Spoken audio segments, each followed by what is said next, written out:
শুক্রবার সকালে যেভাবে কেন্দ্রীয় সংস্থাকে আক্রান্ত হতে হয়েছে তাতে প্রশ্ন উঠেছে শেখ শাহজাহানের প্রতিপত্তি নিয়ে।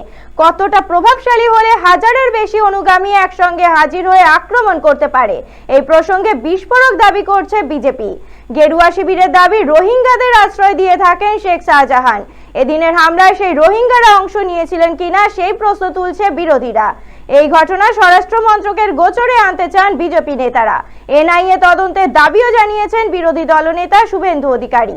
বিরোধী দলনেতা এদিন এক্স মাধ্যমে ঘটনার নিন্দা করে লিখেছেন, আইন শৃঙ্খলা পরিস্থিতি ভেঙে পড়েছে। এই হামলায় রোহিঙ্গারা উপস্থিত ছিলেন বলেই আমার সন্দেহ। কেন্দ্রীয় স্বরাষ্ট্রমন্ত্রী অমিত শাহ রাজ্যপালকে যথাযথ ব্যবস্থা নেওয়ার আর্জি জানাচ্ছি। এনআইএ তদন্ত প্রয়োজন বলেই মনে করেন তিনি।